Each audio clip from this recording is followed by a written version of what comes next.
Halo guys, welcome back to my channel. Balik lagi sama gue Ren di studio di channel yang suka ngebahas tentang film-film.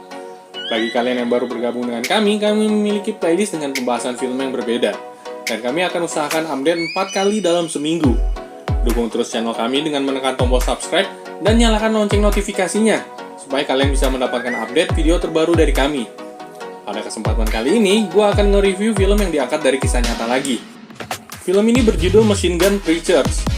Film ini merupakan biografi dari seorang mantan geng motor yang bernama Sam Childers yang bertobat. Sam melakukan kegiatan sosial di Afrika Selatan pada tahun 1998, di mana pada tahun tersebut sedang terjadi perang saudara di Sudan.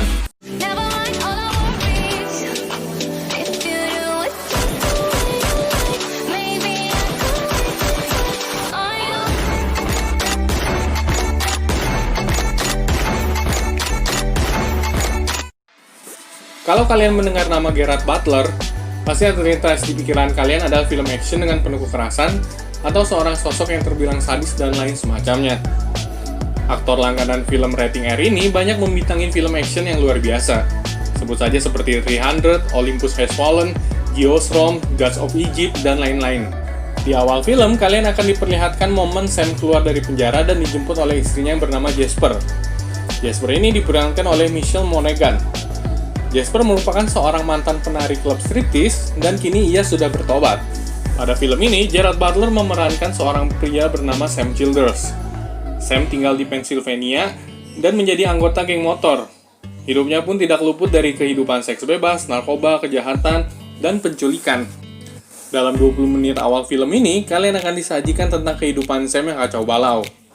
Ia sering bertengkar dengan istrinya dan berkata-kata kasar. Meskipun baru saja keluar dari penjara, tidak ada sedikit pun penyesalan dan niat untuk merubah hidupnya dalam diri Sam. Meskipun begitu, istri Sam terus berupaya tanpa henti untuk merubah kehidupan Sam menjadi lebih baik. Hingga suatu malam, terjadi suatu kejadian di mana Sam dan temannya hampir dirampok dan dibunuh oleh seorang homeless yang baru saja mereka tolong. Karena panik dan habis mengkonsumsi obat terlarang, Sam pun dengan refleks menusuk pria homeless tadi secara bertubi-tubi dan membuangnya di jalan. Setelah kejadian ini, hati Sam seperti terombang-ambing tanpa arah. Di sini kita diperlihatkan Gerard Butler memerankan momen ini dengan sangat sempurna dan amazing banget. Kalau boleh jujur, saat gue lihat poster dan milih film ini buat konten YouTube, yang ada di pikiran gue adalah film ini sebuah film penuh aksi berandal dan di ending tokoh utamanya bertobat dengan menolong seorang anak kecil seperti film The Raid. Nyatanya, film ini lebih ke arah drama dan meng-highlight perjuangan Sam dalam menolong penduduk korban perang saudara di Sudan. Setelah kejadian penusukan tadi, akhirnya saya memutuskan untuk membuang kehidupan lamanya dan bertobat. Saya mulai meninggalkan obat-obatan dan minuman keras.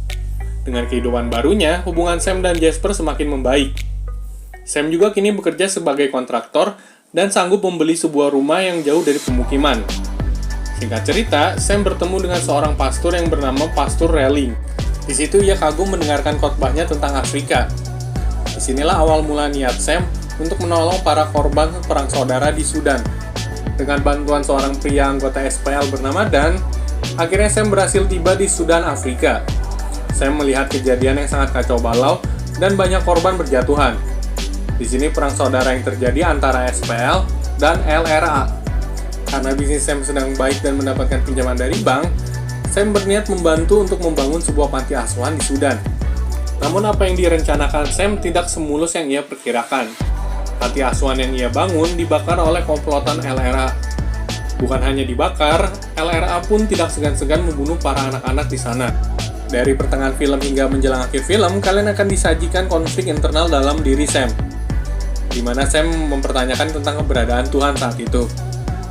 Saat itu, Sam cukup depresi karena bisnisnya yang mendadak hancur karena ia terlalu fokus di kehidupannya yang di Afrika. Sahabat terbaiknya meninggal karena obat-obatan. Dan yang terakhir adalah dibunuhnya puluhan anak kecil di Sudan, Afrika.